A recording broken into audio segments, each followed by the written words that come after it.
Invite a Budget Blinds style consultant to show you how to transform your rooms just by changing your window coverings. Canada's #1 choice for window coverings. Visit budgetblinds.ca today.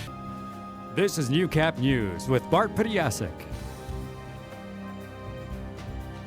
Good evening and thank you for joining us. A 23-year-old man is facing charges after a brazen daylight armed robbery in North Battleford. Around 11 o'clock yesterday morning, RCMP responded to a complaint of a man who entered a business on the 1100 block of 107th Street with a knife and took the entire cash register out of the store. The man was arrested at a residence nearby and faces charges of armed robbery and assault with a weapon. 3 Medicine Hat residents are facing drug charges after RCMP executed a search warrant on a local hotel room. Police say on Sunday they arrested 3 people after finding 3.5 ounces of marijuana, 20 grams of cocaine, 27 MDMA pills, and $5,000 cash in the room. 25-year-old Matthew Perini, 26-year-old Nicholas Belanger, and a unnamed 17-year-old woman are facing trafficking charges. Perini is also charged with 8 counts of failing to comply with probation and 1 count of obstruction. An early morning incident involving a firearm has led to an investigation into a home near downtown. The RCMP Forensic Unit, along with peace officers, were on the scene at a home on 54th Avenue and 51st Street earlier today. Our cameras were able to capture images of officers taking away some sort of firearm, as well as peace officers taking a number of cats away. City officials say the decision to remove the cats was based on the animals' welfare. Now, according to Constable Grant Kersinger at 1:20 this morning, local Lloydminster RCMP received a call of 2 individuals sustaining non-life-threatening soft tissue injuries at the location. This incident does not put the members of the public at risk, and we are confident that this was an isolated incident. And now details are scarce from police as the investigation is ongoing. RCMP are asking if anyone heard or witnessed anything in the area at the time of the incident to call the Lloydminster Detachment at 780-808-8400. Well, summer is coming to an end, and with the warm weather going away, many farmers and local growers will be closing up shop for the winter season, and many residents of the border city are stocking up on the fresh local produce while they can. Chris Chacon has a story in this week's Healthy Living. There's nothing like fresh fruit and vegetables, especially when they're brought in locally. Oh, it's the best. Like, you can't imagine this kind of taste compared to supermarket. With such tasty food, the outdoor farmers market has plenty of people who show up and come back for more.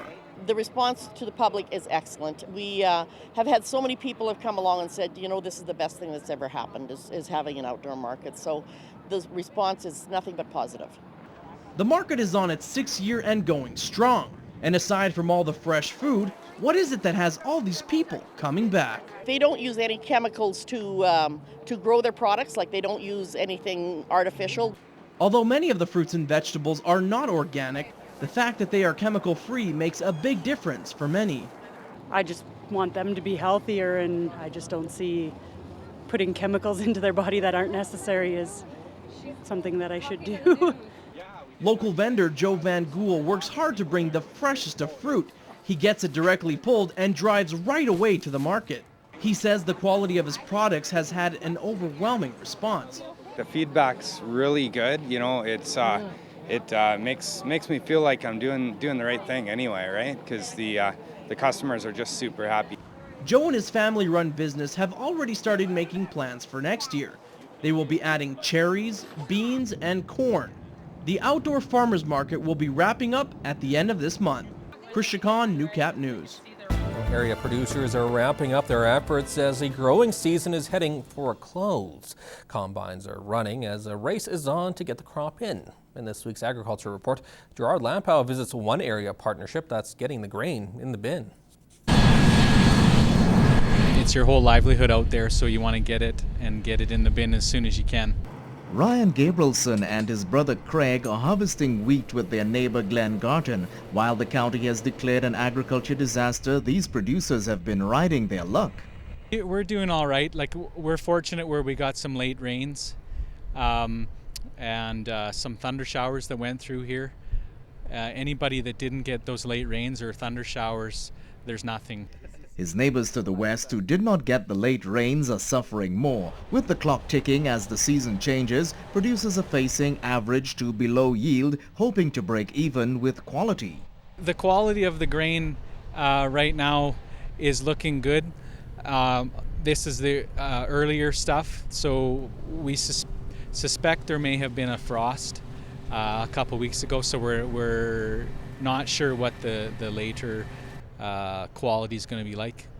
This season, producers have also been battling patchy growth. There's lots of variability out there. One field can be good and the next field you go to right across the fence isn't very good at all. It all depends on timing, and it all depends on the moisture that's available there. Apart from wheat, this producer is also harvesting peas, barley, malt and canola. His focus is turning to pricing.